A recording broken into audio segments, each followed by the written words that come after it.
Hi hello ನಮಸ್ಕಾರ, welcome back to ಸುಮಾಶ್ರಮ್ blogs. ಇವತ್ತು ಸಿಂಪಲ್ಲಾಗಿ ಉಳಿದಿರೋ ರೊಟ್ಟಿಯಿಂದ ಯಾವ ರೀತಿ ಬ್ರೇಕ್ಫಾಸ್ಟ್ ಅಥವಾ ನೈಟ್ ಡಿನ್ನರ್ಗೆ ಈ ರೀತಿ ಡಿಶ್ನ ಮಾಡ್ಬೋದು ಅಂತ ಹೇಳಿ ತೋರಿಸ್ತೀನಿ. ಬನ್ನಿ ಸ್ಟಾರ್ಟ್ ಮಾಡೋಣ. ಅದಕ್ಕಿಂತ ಮುಂಚೆ ನನ್ನ ಚಾನಲ್ನ ಯಾರೆಲ್ಲ ಫಸ್ಟ್ ಟೈಮ್ ನೋಡ್ತಿದ್ದಾರೆ ಪ್ಲೀಸ್ ಸಬ್ಸ್ಕ್ರೈಬ್ ಮಾಡ್ಕೊಂಡು ನೋಡಿ, ಹಾಗೆ ಪಕ್ಕದಲ್ಲ ಬೆಲ್ ಐಕನ್ನ ಕ್ಲಿಕ್ ಮಾಡಿ ನಿಮ್ಮ ಫ್ರೆಂಡ್ಸ್ ಆ್ಯಂಡ್ ಫ್ಯಾಮಿಲಿ ಜೊತೆ ಶೇರ್ ಮಾಡಿ.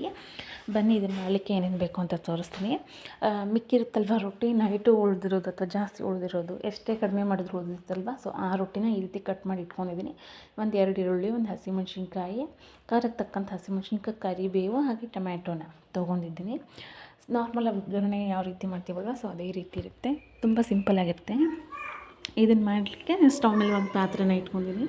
ಪಾತ್ರೆ ಇಟ್ಕೊಂಡು ಎಣ್ಣೆ ಹಾಕ್ಕೊಂಡು ಜೀರಿಗೆ ಸಾಸಿವೆನ ಹಾಕ್ಕೋಬೇಕು. ಈ ರೊಟ್ಟಿನ ಚೆನ್ನಾಗಿ ಲೈಟಾಗಿ ಪುಡಿ ಮಾಡ್ಕೊಳ್ಳಿ, ಚಿಕ್ಕದಾಗಿ ಪುಡಿ ಮಾಡಿ ಎತ್ತಿಟ್ಕೊಳ್ಳಿ. ಜಾಸ್ತಿ ದೊಡ್ಡದಾದರೆ ಚೆನ್ನಾಗಿರಲ್ಲ, ಸ್ವಲ್ಪ ಲೈಟಾಗಿ ಚಿಕ್ಕದಾಗಿ ಕಟ್ ಮಾಡಿ ಎತ್ತಿಟ್ಕೊಳ್ಳಿ. ಕೈಯಿಂದನೇ ಮುರಿದು ಎತ್ತಿಟ್ಕೊಳ್ಳಿ. ಇವಾಗ ಸ್ಟವ್ ಮೇಲೆ ಪಾತ್ರೆ ಇಟ್ಟಿರ್ತೀವಲ್ವ, ಅದಕ್ಕೆ 2 ಸ್ಪೂನ್ ಎಣ್ಣೆ ಹಾಕಬೇಕು. ಎಣ್ಣೆ ಹೀಟಾದ ನಂತರ ಸ್ವಲ್ಪ ಜೀರಿಗೆ ಸಾಸಿವೆನ ಹಾಕಿ ಚೆನ್ನಾಗಿ ಚಟಪಟ ಅಂತ ಬಾಡಿಸ್ಕೊಳ್ಳಿ. ಇದು ಒಂಥರ ತುಂಬ ಚೆನ್ನಾಗಿರುತ್ತೆ. ಅದ್ರ ಮೇಲೆ ಬಿಸಿ ಬಿಸಿ ತುಪ್ಪ ಹಾಕ್ಕೊಂಡು ತಿಂತಾಯಿದ್ರೆ ಡಿಶ್ ಬೇರೆ ಉಪ್ಪಿಟ್ಟು ಥರ ಎಲ್ಲ ಬರುತ್ತಲ್ವ ಟೇಸ್ಟ್, ಆ ರೀತಿ ಇರುತ್ತೆ. ಮಕ್ಕಳೆಲ್ಲ ರೊಟ್ಟಿ ತಿಂತಿರಲ್ವ ಅಥವಾ ಉಳಿದಿರುತ್ತಲ್ವ, ಎಷ್ಟೇ ಕಡಿಮೆ ಮಾಡಿದ್ದೀವಿ ಅಂದರೂ ಒಂದು ರೊಟ್ಟಿ ಉಳಿದಿರುತ್ತಲ್ವ, ಸೊ ಅದನ್ನು 2 ದಿನ ಬಿಟ್ಟರೆ ಈ ರೀತಿಯಾಗಿ ಉಳ್ಕೊಂಡಿರುತ್ತಲ್ವ, ಸೊ ಅದನ್ನು ಮುರಿದ್ಬಿಟ್ಟು ಮಾಡಿರೋ ಸ್ನ್ಯಾಕ್ಸ್ ರೆಸಿಪಿ ಇದು, ಅಥವಾ ನಾಷ್ಟಾ ಟಿಫಿನ್ ರೆಸಿಪಿ ಅಂತ ಹೇಳ್ಬೋದು. ಇದಕ್ಕೆ ಇವಾಗ ಕರಿಬೇವು ಮತ್ತು ಹಸಿಮೆಣ್ಸಿನ್ಕಾಯಿನ ಹಾಕಿ ಬಾಡಿಸಿದ್ದೀನಿ. ನಂತರ ಈರುಳ್ಳಿನ ಹಾಕಿ ಚೆನ್ನಾಗಿ ಬ್ರೌನ್ ಕಲರಲ್ಲಿ ಬರೋ ಹಾಗೆ ಬಾಡಿಸ್ಕೋಬೇಕು. ಹಸಿ ಸ್ಮೆಲ್ ಹೋಗಬೇಕು ಅಷ್ಟೇ.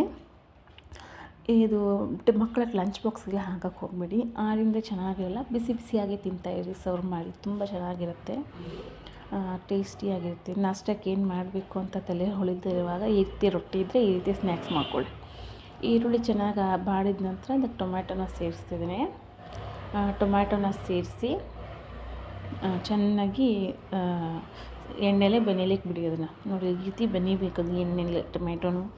ಇವಾಗ ರುಚಿಗೆ ತಕ್ಕಷ್ಟು ಉಪ್ಪು ಹಾಗೆ ಮೆಣಸಿನ್ಕಾಯಿ ಹಾಕಿರೋದ್ರಿಂದ ಖಾರ ಏನು ಸೇರಿಸೋದಿಲ್ಲ ಇಲ್ಲಿ ನಾನು. ನೀವು ಒಣ ಖಾರ ಬೇಕನ್ನಾದರೂ ಸೇರಿಸ್ಕೋಬೋದು, ಹಸಿಮೆಣ್ಸಿನ್ಕಾಯಿ ಸ್ಕಿಪ್ ಮಾಡಿ ಒಣ ಖಾರನಾದರೂ ಸೇರಿಸ್ಕೋಬೋದು. ಹಾಗೆ ಗರಂ ಮಸಾಲ, ಸ್ವಲ್ಪ ಅರಿಶಿಣ ಪುಡಿನ ಸೇರಿಸ್ತಾ ಇದ್ದೀನಿ. ಅರಿಶಿಣ ಪುಡಿ, ಗರಂ ಮಸಾಲ, ರುಚಿಗೆ ತಕ್ಕಷ್ಟು ಉಪ್ಪು, ಇಷ್ಟನ್ನು ಸೇರಿಸಿ ಚೆನ್ನಾಗಿ ಸ್ವಲ್ಪ ಮಿಕ್ಸ್ ಕೊಡಿ. ಇದನ್ನು ಚೆನ್ನಾಗಿ ಮಿಕ್ಸ್ ಕೊಟ್ಟ ನಂತರ ಇದಕ್ಕೆ ಸ್ವಲ್ಪ ನೀರನ್ನ ಆಮೇಲೆ ಸೇರಿಸ್ಕೋಬೇಕು. ನಾನು ಸೈಡಲ್ಲೇ ನೀರು ಕಾಯಲಿಕ್ಕೆ ಇಟ್ಟಿದ್ದೆ ಆಲ್ರೆಡಿ, ಬಿಸಿ ನೀರನ್ನ. ಇದನ್ನ ಒಂಥರ ಚೆನ್ನಾಗಿರುತ್ತೆ ಡಿಶ್ಶು, ಸೂಪರಾಗಿ ಟೇಸ್ಟಿಯಾಗಿರುತ್ತೆ. ಡಿಫ್ರೆಂಟ್ ರೆಸಿಪಿ ಅಂತಲೇ ಹೇಳ್ಬೋದು.